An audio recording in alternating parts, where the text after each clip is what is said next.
तुम्हारी सरकार से हमें 500 करोड़ रुपए और लॉरेंस बिश्नोई चाहिए, और अगर ऐसा तुमने नहीं किया तो फिर हम अहमदाबाद के नरेंद्र मोदी स्टेडियम और पीएम दोनों पर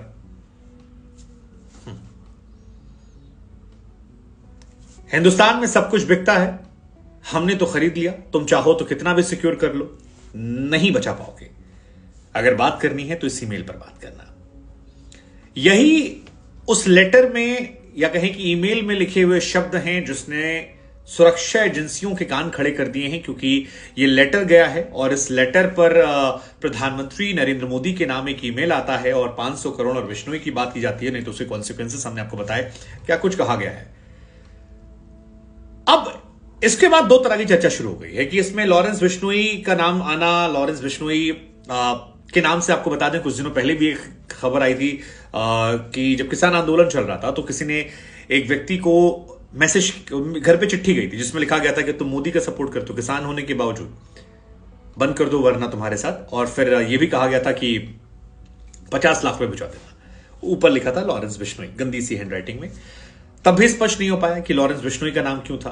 अब इस बार भी स्पष्ट नहीं हो पाया कि ये आया है, क्यों आया है, किस कॉन्टेक्स्ट में आया। वैसे ये माना जाता है कि लॉरेंस बिश्नोई एक जमाने में खालिस्तान आंदोलन के प्रमुख रहे जनरल सिंह भिंडरावाले का बड़ा समर्थक था। कुछ तस्वीरें भी हैं कॉलेज के डेज की जहां पर निकल कर आती, जहां पर वो पहने हुए हैं।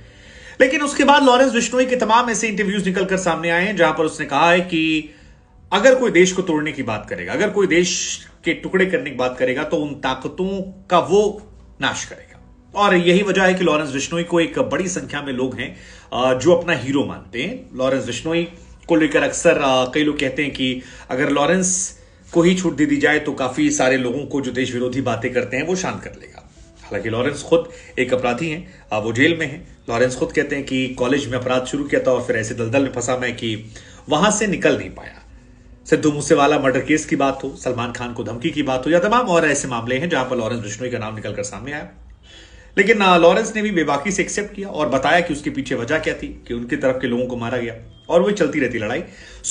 इंडिया में फिलहाल लॉरेंस को लेकर दो तरह का स्टैंड है। अपराधी होने के बावजूद एक वर्ग के लिए वो मसीहा है, हीरो है, एक स्टेटस सिंबल है जिससे वो आइडलाइज करते हैं, और दूसरा वर्ग है जो लॉरेंस बिश्नोई को बिल्कुल नापसंद करता है, एक अपराधी के तौर पर मानता है और यह मानता है कि एक ऐसा आदमी जो उसने अपने आप को जेल में रखा है और जेल से ही सारे काम को अंजाम देता है, वो भी गलत है, लेकिन उसको हीरो बनाना। और लेकिन अब यह मामला ज्यादा सेंसिटिव हो गया, और ज्यादा सेंसिटिव इसलिए हो गया है क्योंकि पीएम मोदी का जिक्र होता है, नरेंद्र मोदी स्टेडियम का जिक्र होता है, और तब होता है जब कुछ दिनों पहले खालिस्तान आंदोलन चलाने वालों की तरफ से भी ऐसी ही ऑलमोस्ट एक धमकी दी गई थी। इस बार लॉरेंस का जिक्र हुआ है। मुंबई पुलिस फिलहाल इस मामले की जांच कर रही है और ईमेल भेजने वाले पकड़ने की कोशिश कर रही है। गुजरात पुलिस भी कर रही है। इसके अलावा एनआईए जो है वो भी तेज हो गई है। और तो और वानखेड़े स्टेडियम जो है जिसे 5 मैचों की मेजबानी मिली है, उसने भी सेंसिटिविटी बढ़ा दी है, वहां पर सुरक्षा बढ़ गई है। मुंबई पुलिस ने भी अलर्ट जारी कर दिया, गुजरात पुलिस ने अलर्ट जारी कर दिया, और इंडिया पाकिस्तान मैच में खासतौर पर कहा जा रहा है कि 3 लेयर सिक्योरिटी जो है वो अरेंज की जाएगी ताकि परिंदा जो है वो भी पर ना मार पाए। लेकिन फिलहाल कनाडा में जो व्यक्ति है गुरपतवंत सिंह पन्नू, उसकी तरफ से जो धमकी दी गई थी उसके बाद ये मामला उठा था और सिख फॉर जस्टिस की तरफ से ये धमकियां निकल कर आई थी। अब पुलिस फिलहाल पता लगाने की कोशिश कर रही है कि इस लेटर के पीछे, इस ईमेल के पीछे कहीं सिख फॉर जस्टिस वालों का तो हाथ नहीं है, क्योंकि वो बाहर बैठे रहते हैं, वहीं से ऑपरेट करते हैं और मेल भेजकर ही डराने धमकाने की कोशिश करते हैं। हालांकि लॉरेंस के समर्थक कह रहे हैं कि ये केवल एक गीदड़ भभकी है जिसमें कोई लॉरेंस का नाम इस्तेमाल कर रहा है, क्योंकि लॉरेंस से लोग डरते हैं और इस वजह से लेटर डाला गया है एक माहौल बदलने के लिए। पुलिस फिलहाल ये भी देख रही है कहीं ये मेल जो है ये ध्यान भटकाने के लिए तो नहीं है। अगर ऐसा है तो फिर पता लगाया जाएगा कि कौन लोग हैं और मेल आया कहां। अब लॉरेंस बिश्नोई की जहां तक बात है तो लॉरेंस बिश्नोई फिलहाल अहमदाबाद की साबरमती जेल में बंद है, और लॉरेंस के खिलाफ अलग अलग राज्यों में अगर सारे मामलों को मिला दिया जाए तो कुल मिलाकर 55 मामले हैं। बीते 10 सालों में लॉरेंस बिश्नोई देश की तमाम अदालतों में जेल में बंद है। लॉरेंस बिश्नोई 2002 के कच्छ के मीठा पोर्ट से पाकिस्तानी नाव में 40 किलोग्राम ड्रग्स की जब्ती के मामले में बंद है। गुजरात एटीएस समुद्री सीमा से इसको पकड़ती है और उसके बाद इसे बंद कर दिया जाता है। कई लोग ये भी मानते हैं कि मतलब कई सारे लोग जो लॉरेंस को नापसंद करते हैं वो कहते हैं कि फिलहाल इसे बैकअप मिला हुआ है राइट विंग का, और गुजरात में वो अपने आप को सुरक्षित महसूस करता है, बाकी राज्यों में उसको लेकर खतरा ज्यादा था। कितनी सच्चाई कितना पता नहीं, लेकिन एनआईए ने भी इधर बिश्नोई की रिमांड की मांग की है। बिश्नोई एक हॉट चर्चा तो है, बिश्नोई को लेकर चर्चाएं होती हैं। पाकिस्तान की मदद से कहा जा रहा था कि लॉरेंस इंडिया में ड्रग्स की तस्करी करवा रहा था और आतंकी संगठन बब्बर खालसा को हथियार मुहैया कराकर मदद कर रहा था।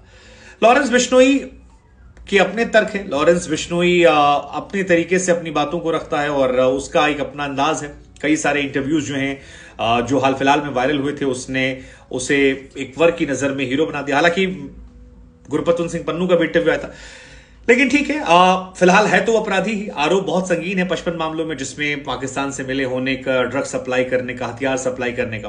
लेकिन इस मामले को लेकर आप लोग क्या सोचते हैं? इस मामले में क्या हो सकता है? सिर्फ फॉर जस्टिस की तरफ से, लॉरेंस की तरफ से, या कोई